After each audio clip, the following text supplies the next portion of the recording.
आज हम लोग पढ़ेंगे इंटीग्रेशन। इससे पहले का लेक्चर में हम लोग देख चुके थे डिफरेंशिएशन और मैक्सिमा मिनिमा। ठीक है, तो इंटीग्रेशन देखो एक ग्रीक वर्ड है इंटीजर, उसी से ये वर्ड आया है इंटीग्रेशन। इंटीजर का मतलब क्या होता है? इंटीजर का मतलब होता है टू कंबाइन या टू ऐड। तो तुम ऐसे भी बोल सकते हो कि integration is the method to add. बात समझ गए? It is a method of addition या कॉम्बिनेशन या टू कंबाइन। ये हम लोग का इंटीग्रेशन का एक जनरल मीनिंग है, यही सटीक मीनिंग है। ठीक है, it is the inverse of differentiation जो हम लोग देखते हैं बुक में, इससे एक्चुअल में सेंस नहीं पता चलता है कि व्हाट इज इंटीग्रेशन। ठीक है, इनवर्स है, मैथमेटिकली ऑपरेशन से ये डिफरेंशिएशन से रिवर्स आता है, बात समझ गए, लेकिन ये नहीं बताता कि व्हाट इज इंटीग्रेशन। तो इंटीग्रेशन का जो रियल कंसेप्ट है वो ये है कि इंटीग्रेशन एक मेथड है। किसका? एडिशन का ही मेथड है। कैसा एडिशन का? तो जब हमारा एडिशन करना हो वैसा क्वांटिटी को जो बहुत स्मॉल हिस्सा में इनफाइनाइटली स्मॉल एलिमेंट में बटा हुआ हो, और वैसा एलिमेंट कितना हो? एक नहीं हो, दो नहीं हो, पांच नहीं हो, इनफाइनाइट हो, तो तब हम लोग इंटीग्रेशन को यूज करते हैं। इंटीग्रेशन का यूज हम लोग का फिजिक्स में हर जगह पे, जहाँ फोर्स वेरिएबल होगा इंटीग्रेशन यूज करेंगे, एक्सेलरेशन वेरिएबल होगा इंटीग्रेशन यूज करेंगे, वेलोसिटी वेरिएबल होगा इंटीग्रेशन यूज करेंगे। ये चीज़ है, यानी जहाँ पर वेरिएबल क्वांटिटी आने लगे, टाइम के साथ वैरी करे, पोजीशन के साथ वैरी करे, या और भी किसी के रेस्पेक्ट में वैरी करने लगे, ठीक है, और ये हमको ऐड करना हो कुछ लेंथ के लिए या कुछ इंटरवल के लिए, तो हम लोग को क्या यूज करना होगा? इंटीग्रेशन। क्यों? क्योंकि यहाँ पे क्वांटिटी कांस्टेंट नहीं रह रहा है, क्वांटिटी क्या कर रहा है? वैरी कर रहा है किसी के रेस्पेक्ट में। ये रेस्पेक्ट कुछ भी हो सकता है, टाइम हो सकता है, वेलोसिटी हो सकता है, एक्सेलरेशन हो सकता है, कुछ भी हम ले सकते हैं। यहाँ उससे इंटीग्रेशन को मतलब नहीं है।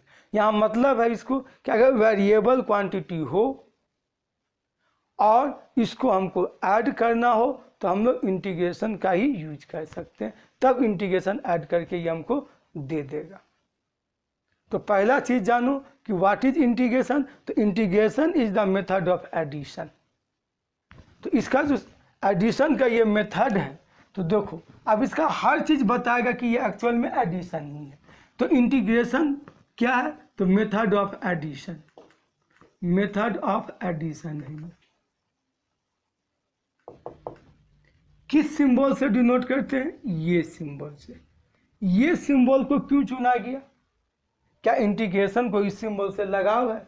नहीं, एक्चुअली में देखो इस सिंबल ये है क्या? इस सिंबल का जो नाम है वो है स्टाइलिश एस, स्टाइलिश एस। तो ABCD में 26 लेटर होता है, यही क्यों चुना गया? तो अगर तुम्हारा नाम कुछ भी है तो अगर शॉर्ट फॉर्म में लिखोगे तो नाम का पहला ही अल्फाबेट ना लिखोगे। तो एक वर्ड होता है मैथ में समेशन, समेशन, जिसको बेसिकली ऐड के लिए ही यूज किया जाता है। ये किससे शुरू हो रहा है? एस से। तो इसीलिए इस अल्फाबेट को चुना गया, समेशन एस। अब देखो इसका सिंबल बता रहा है कि क्या है? हम एडिशन है, ठीक है, ये एडिशन है। तो ये इसका हो गया सिंबल, ठीक है। जिसको भी ऐड करना रहेगा यहाँ पर लिख देंगे ये। तो अब देखो इसको लिखते कैसे हैं? Written as, written as. तो इंटीग्रेशन का साइन दे देंगे और ये f of x into D X, यहाँ क्या बोले कि वेरिएबल रहेगा, वेरिएबल रहेगा।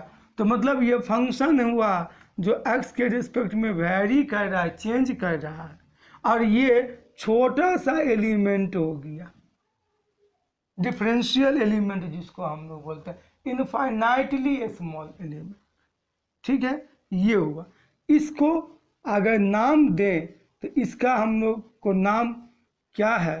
तो इसको हम लोग इंटेग्रांड बोलते हैं, इंटेग्रांड। यानी जिसको इंटीग्रेट करना है। ये क्या कहलाता है? तो ये डिफरेंशियल एलिमेंट कहलाता है।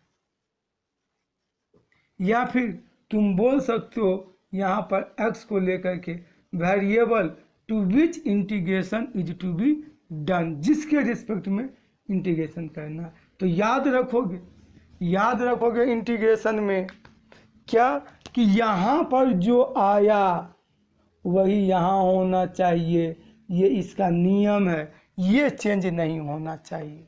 इसीलिए दोनों को एक समान लिखें, एक जैसा लिखें, ठीक है, ये सेम होना चाहिए। तो अगर इसको करेंगे इंटीग्रेट तो क्या मिलेगा? Integration of f of x d x equal to f of x plus c, ये आएगा। यहाँ पर सी क्या है? तो सी को हम लोग बोलते हैं कांस्टेंट ऑफ इंटीग्रेशन या फिर इंटीग्रेशन कांस्टेंट ऑफ इंटीग्रेशन या फिर इंटीग्रेशन कांस्टेंट, जो भी नाम तुमको अच्छा लगता है बोल सकते हो। तो आखिर ये सी आता ही क्यों है? सी इसमें आता ही क्यों है? तो इस पर भी हम लोग बात करेंगे, बहुत इंटरेस्टिंग है ये टॉपिक, ठीक है, कि सी क्यों आता है। तो देखो इंटीग्रेशन हालांकि खुद भी एक बहुत इंटरेस्टिंग है, और सबसे ज़्यादा तो दिक्कत होता है स्टूडेंट को वो इंटीग्रेशन में ही दिक्कत होता है। इसलिए स्टार्टिंग से समझो कि आखिर ये कहाँ से ओरिजिनेट हुआ। आप फिजिक्स में इसका कहाँ यूज करेंगे, क्योंकि तुमको जो सवाल दिया रहेगा या कोई भी चीज़ तुम डिराइव करोगे सिचुएशन को, तो तुमको तो बोला नहीं जाएगा कि यूज इंटीग्रेशन, खुद से सोचना होगा। तो उस पर भी बात होगी कैसे सोचेंगे, ठीक है। तो देखो यहाँ पर पहले इसका हम टाइप देख लेते हैं, ठीक है, कि इंटीग्रेशन का कितना टाइप होता है। Types of integration, types. तो टाइप इसका होता है दो ही टाइप्स का इंटीग्रेशन होता है। पहला indefinite integration,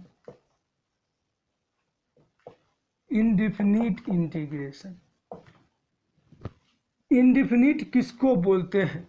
integration, indefinite integration ये जैसे लिखा हुआ है। एडिशन तो करना है, लेकिन स्टार्टिंग पॉइंट इसमें मालूम है कि कहाँ से करेंगे? नहीं। कहाँ तक करेंगे एंड पॉइंट? वो भी मालूम नहीं है। तो ना स्टार्टिंग मालूम है ना एंड मालूम है, तब हमारा जो इंटीग्रेशन जो होता है वो इनडिफिनिट, यानी without initial point and final point. तो ये इंटीग्रेशन इनडिफिनिट इंटीग्रेशन कहलाता है।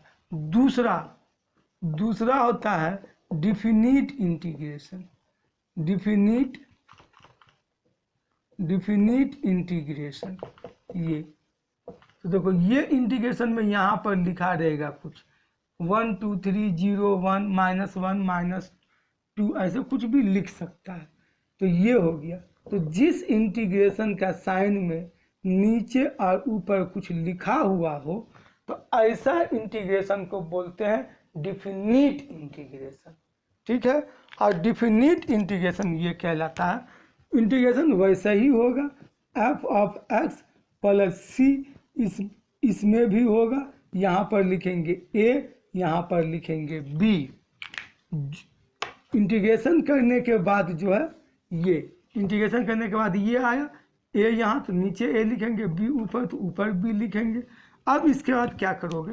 तो इसमें जहाँ जहाँ एक्स है वहाँ पर पहले बी बैठाओगे, आप फिर जहाँ जहाँ एक्स वहाँ ए बैठाओगे।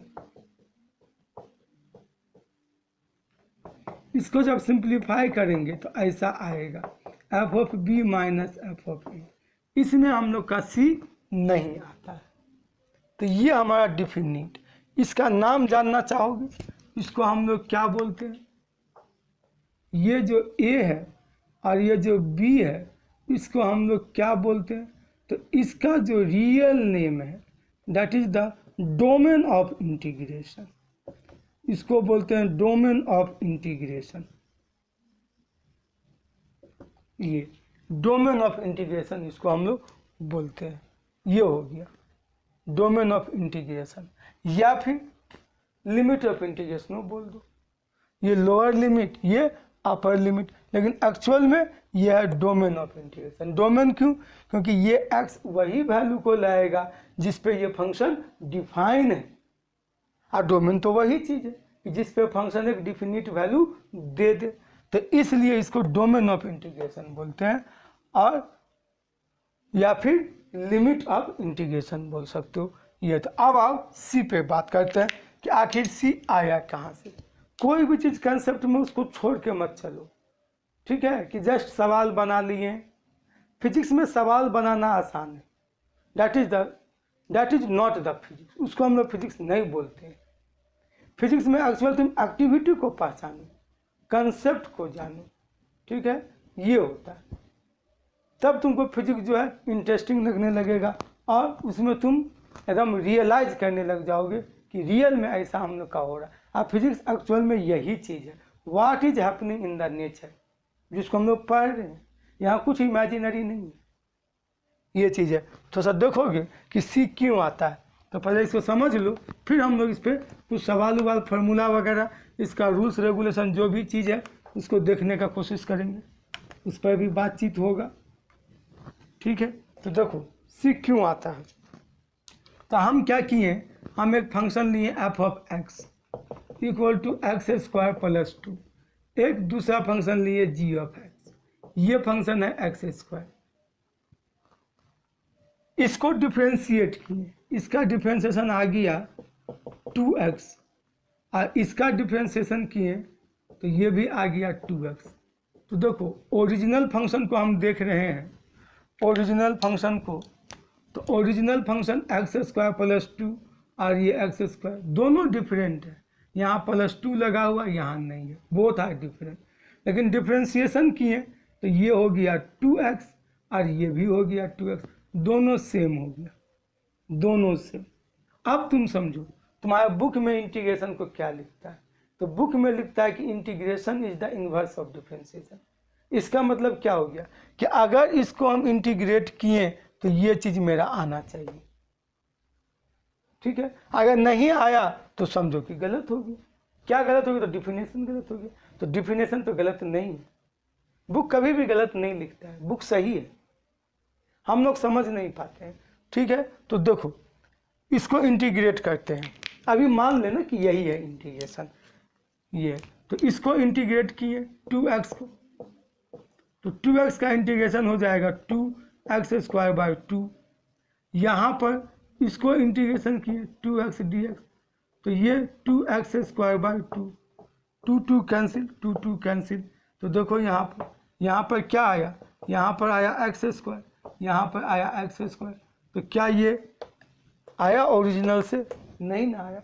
यहाँ पर देखो ये तो मिल गया, लेकिन यहाँ पर मिला, ये नहीं मिला।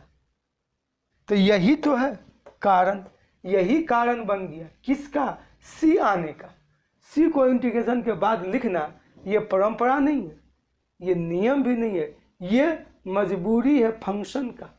क्या अगर कांस्टेंट है तो चूंकि कांस्टेंट का डिफरेंशिएशन 0 हो जाता है, तो अगर इंटीग्रेशन करेंगे और वो कांस्टेंट टर्म जो रहा होगा तो वो छूट ना जाए, ठीक है, ध्यान से सुनो। अगर कांस्टेंट टर्म ओरिजिनल फंक्शन में रहा होगा तो वो छूट ना जाए, तो इसलिए क्या करते हैं, प्लस सी को लगा देते हैं। तो अब तुम बोलोगे कि सर दोनों जगह लगा दिए, यहाँ तो नहीं था, तो तुम जानते तो नहीं ना हो कि ओरिजिनली किस में प्लस सी है, ये किस में कांस्टेंट है, नहीं जानते। तो हम लोग क्या करते हैं, सब में लगा देते हैं। और सी का वैल्यू निकालना अगर हो तो यहाँ क्वेश्चन में कंडीशन दे दिया जाता है, या सिचुएशन में तुमको कंडीशन मालूम रहता है, या कंडीशन स्पेसिफाई रहता है, तुम कंडीशन को बैठाओ। सी अगर नहीं है, कांस्टेंट टर्म अगर जैसे यहाँ नहीं है तो यहाँ पर सी का वैल्यू 0 आ जाएगा, यहाँ कांस्टेंट टर्म है तो सी का वैल्यू 2 आ जाएगा। हम उस पर भी सवाल करेंगे, बात समझ गए, ये चीज़ है। तो सी क्यों आया, तो सी, अब इसका बात एक बार फाइनली सुन लो, सी क्यों आया। तो since the differentiation of constant term is 0, so if the original function contain any constant term and it does not miss. Therefore, after integration we add plus c। तो इंटीग्रेशन के बाद हम लोग प्लस c ऐड कर देते हैं। ठीक है, तो चलो अब ये हो गया बात, c क्यों आ गया। अब इसका हम लोग को पूरा कंसेप्ट मिल गया। किसका, तो व्हाट इज इंटीग्रेशन का। इंटीग्रेशन क्या है, इसको किस सिंबल से डिनोट करेंगे, इसका कितना टाइप है, कैसे लिखते हैं, ये सब हम लोग इसमें जान लेंगे। ठीक है, अब हम लोग जो इंटीग्रेशन में आगे जो बढ़ेंगे, तो आगे बढ़ने से पहले कुछ इसका बेसिक फार्मूला को हम लोग देख लेते हैं। अब फार्मूला क्यों आया वो भी देखते हैं। चलो, तो सम बेसिक फार्मूला, ज़्यादा नहीं, फिजिक्स में कुछ फार्मूला है जो बहुत ज़्यादा यूज होता है, तो उसको हम यहाँ टिक कर देंगे, उसको याद रखना। बाकी का रेयरली यूज होता है, तो नोट डाउन करके रखोगे, कभी जरूरत पा तो उसको देख लोगे। तो सम बेसिक फार्मूला, तो पहला फार्मूला जो इसमें है वो ये है कि इंटीग्रेशन ऑफ x का power n dx equal to x का power n plus 1 by n plus 1 n not equal to -1। ये फार्मूला है।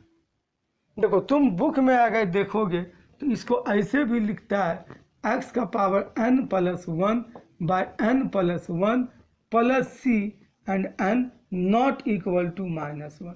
ये हर फार्मूला में प्लस सी लिखते हैं।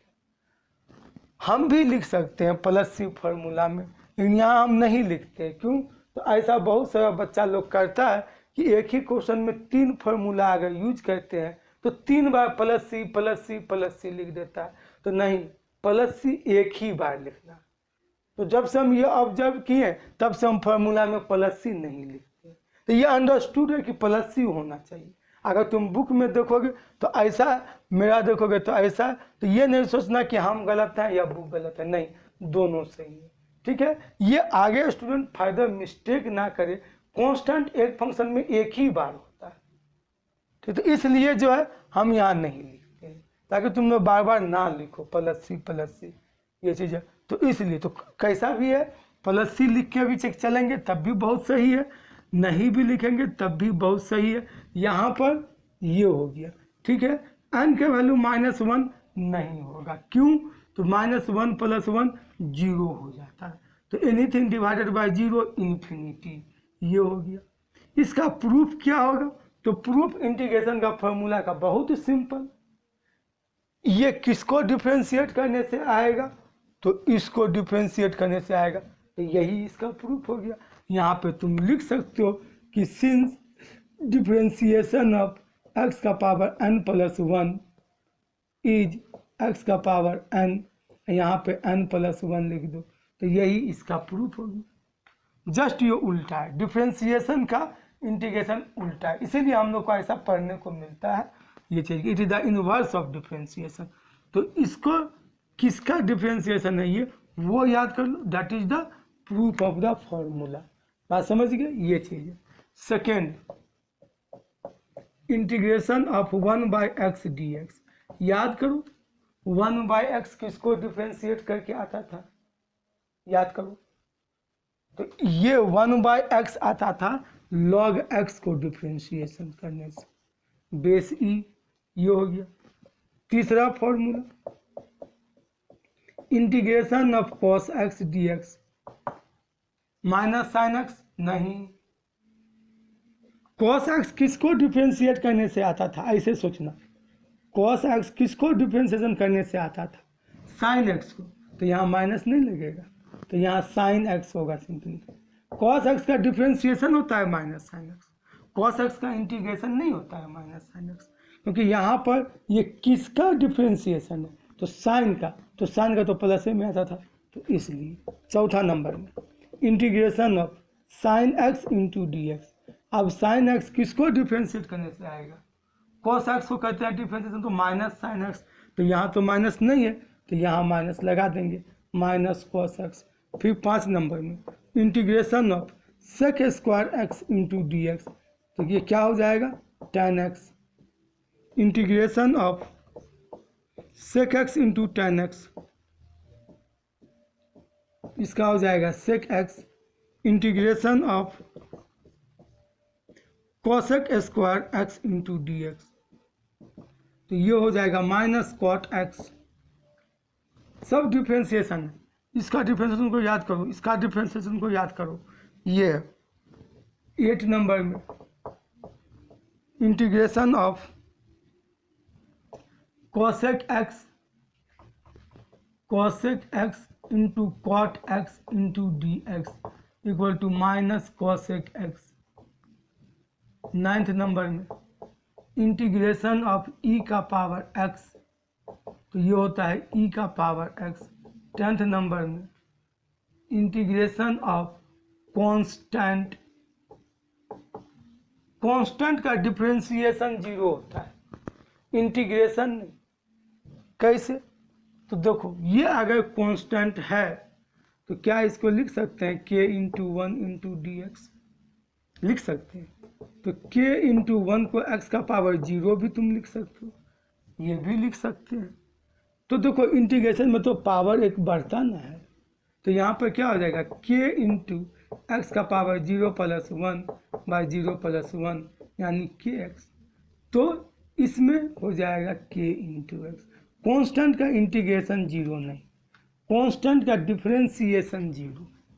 तो कॉन्स्टेंट का इंटीग्रेशन जब रहे तो सीधा x से मल्टीप्लाई, या जो क्वांटिटी है, टाइम रहेगा तो t होगा, y होगा तो y से मल्टीप्लाई होगा, z रहेगा तो z से मल्टीप्लाई होगा, एक मल्टीप्लाई कर देना है, हो गया।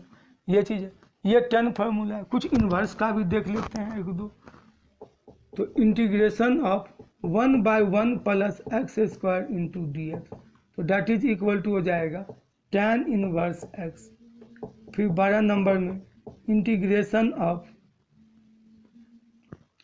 1/x under root X square minus 1 into D X sec inverse x।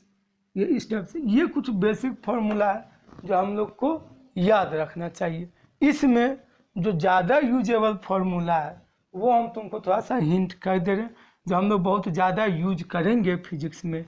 ये पहला नंबर, ये सेकेंड नंबर, ये 2 गो यूज होगा, ज़्यादा ये दोनों यूज होता है, और ये कांस्टेंट वाला यूज होगा, और एक ये वाला। ये जो कुछ फार्मूला है ये हम लोग का ज़्यादा यूज होता है इंटीग्रेशन में, ठीक है। तो ये जो और 1-2 फार्मूला हम लाएंगे, इसका नेक्स्ट लेक्चर में लाएंगे, सवाल जैसे ही हम लोग थोड़ा सा सीख जाएंगे तब उसमें लाएंगे 1-2 फार्मूला जो आगे हम लोग को क्लास 12 का फिजिक्स में देखने को मिलता है, ठीक है। ये इसलिए भी लाएंगे क्योंकि मैथ वाले स्टूडेंट को तो दिक्कत नहीं होता है, बायो वाले स्टूडेंट को थोड़ा सा दिक्कत होता है, तो इंटीग्रेशन पे हम लेक्चर डालेंगे, ठीक है। आप कोशिश करें कि इसमें 3 लेक्चर कम से कम हम दें ताकि पूरा इंटीग्रेशन का कंसेप्ट मिल जाए। और इंटीग्रेशन का कंसेप्ट की कमी की वजह से जो है ना, हम लोग फिजिक्स को बहुत हम लोग को परेशानी होता है समझने में, ठीक है। तो हम इस पर कोशिश करेंगे कि 3 लेक्चर तुम लोग को बताएं, ठीक है। तो ये हमारा बेसिक फार्मूला हो गया। अब इसके बाद देखो, इसमें आता है रूल्स ऑफ इंटीग्रेशन। डिफरेंशिएशन वाला ही रूल्स है। अगर 2 गो फंक्शन है, 3 फंक्शन है, आप प्लस माइनस से जुड़ा हुआ है, तो तुम क्या करो, इसको अलग अलग करके लिख सकते हो। ये हो गया, पहला रूल्स यही है। सेकेंड रूल्स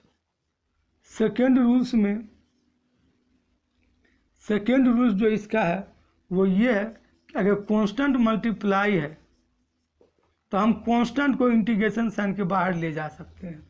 तो k into F of x into D x, ये 2 गो इसका थोड़ा सा रूल है। इस रूल्स को फॉलो करेंगे बनाने में, ठीक है। अब सवाल देखते हैं। फार्मूला अभी रहने देते हैं, इतना ही में सवाल बनाएंगे अभी। आज तो इस पर पहला लेक्चर है, तो एकदम सिंपल सवाल पे थोड़ा सा प्रैक्टिस करेंगे ताकि फार्मूला भी हम लोग को याद हो जाए और इसका कंसेप्ट भी थोड़ा और ज़्यादा क्लियर हो जाए। तो पहला सवाल, x का पावर 3 इंटू डी एक्स, ये हमको इंटीग्रेट करना है। अब देखो, अब सवाल जो आ गया है तो बनाने का पहले नियम समझ लो। इंटीग्रेशन अपना रूल्स में स्ट्रिक्ट रहता है, ये मेरे और तुम्हारे लिए ये रूल्स के साथ कंप्रोमाइज नहीं करता है। ये बोलता है हम जिस रूप में हैं उसी रूप में लाइए तो आंसर लिख लीजिए, नहीं तो फिर आप देख लीजिए दूसरा मेथड। ये यानी कहने का मतलब हुआ कि अगर हम इसको इंटीग्रेट करेंगे तो हमको देखना होगा कि इस फॉर्मूला में यहाँ वैसा कोई रूप है कि नहीं है। तो ये देख रहे हैं तो हमको यहाँ पर ये इसके जैसा दिख रहा है, x का पावर n, x का पावर n, n यहाँ किसके बराबर, 3 के बराबर। तो इसको लिख दिए क्या, x का पावर 3 + 1 बाय 3 + 1 प्लस c हो गया, इंटीग्रेशन साइन हटा प्लस c आ गया, x का पावर 4/4 ये हो गया, आप प्लस c लिख दो। सेकेंड इंटीग्रेशन ऑफ x का पावर 5/2 इंटू dx, क्या हो जाएगा इसका, तो पावर यहाँ पर बोला गया है कि n -1 नहीं हो सकता है, -1 को छोड़कर कुछ भी हो सकता है, डेसिमल में हो सकता है, फ्रैक्शन में हो सकता है, होल नंबर में हो सकता है, पॉजिटिव में, निगेटिव, कुछ में भी, लेकिन सिर्फ -1 नहीं होगा। ये इवन 0 तक होता है, अभी जो देखे थे हम लोग, ये 0 भी हो सकता है। कांस्टेंट में तो x का पावर 0 ही है ना, ये इसमें कांस्टेंट में तो 0 ही है, तो ये हो गया।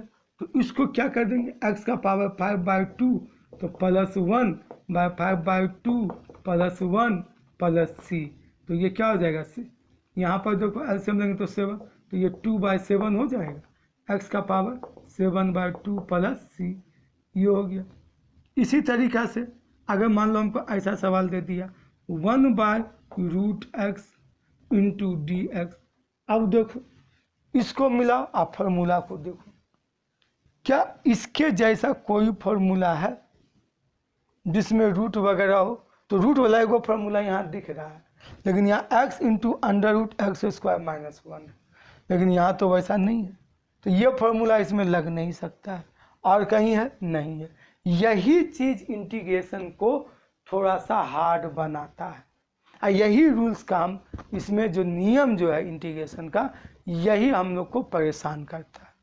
क्या, तो अगर तुम इस बेसिक फॉर्मूला को यूज करना चाहते हो तो इंटीग्रेशन बोलता है कि इंटीग्रेंड को इस रूप में लाइए, तभी आप इसमें से किसी को इनवाइट कर सकते हैं, और अगर नहीं है तो आप नहीं कर सकते, या फिर इसमें इसको कन्वर्ट कर दो, कोशिश करो कन्वर्ट करने का, तो जब तुम इसको इसमें कन्वर्ट कर दिए, इसके जैसा दिखने लगे तो यूज कर लेंगे। तो ये जो कन्वर्सन जो होता है ना, इसमें थोड़ा सा हम लोग को क्या करना पड़ता है, इंटीग्रेशन का सवाल का प्रैक्टिस करना पड़ता है, तो प्रैक्टिस करोगे तो ये तुम कन्वर्ट करने के लिए भी सीख जाओगे। ठीक है, ये इंटीग्रेशन थोड़ा प्रैक्टिस का चीज़ है, इस पर थोड़ा प्रैक्टिस करो। तो देखो, तो यहाँ पर 1/√x है, तो क्या हम इसको ऐसे लिख सकते हैं, 1/x का पावर 1/2 इंटू dx, बिल्कुल ऐसे लिख सकते हैं। क्या इसको ऐसे भी तो लिख सकते हैं, -1/2 इंटू dx, ऐसा भी लिख सकते हैं। ठीक है, तो अब देखो ये इसके जैसा नहीं है, अब हो गया इसके जैसा, n -1 ना नहीं होना चाहिए, माइनस अब तो हो सकता है, तो बस हो गया काम हम लोग का। x का पावर -1/2 + 1 बाय -1/2 + 1 प्लस c, तो क्या हो जाएगा, √x बाय 1/2 ना, तो चलो 2 ऊपर और 1 नीचे प्लस c, सिंप्लीफाई तुम लोग भी कर सकते हो ये चीज़ें, तो ऐसा आएगा 2√x प्लस c आएगा। ठीक है, और इस पर 1-2 सवाल देखते हैं, फिर हम लेक्चर को ओवर करेंगे।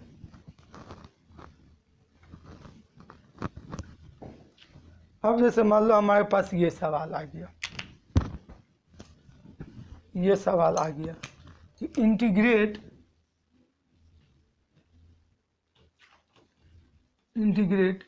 3x का पावर 7 + 2, ये आ गया ऐसे। तो देखो इसमें 2 गो टर्म है, तो 2 गो टर्म है तो पहले अलग अलग कर लो ऐसे। ये कांस्टेंट को बोला कि बाहर भी कर सकते हैं, तो 3 बाहर, 2 भी बाहर, ये फॉर्मूला में है, ये समझो यही फॉर्मूला में और नहीं तो ऐसे लिख लो x का पावर 0 dx, ऐसे लिख लो। ठीक है, 3x का पावर 8 7 + 1 / 8 2 x का पावर 0 + 1 / 0 + 1 प्लस c, तो 3/8 x का पावर 8 + 2x + c हो गया। ठीक है, एक और सवाल देख लेते हैं, नोट कर लो। एक और सवाल देख लेते हैं।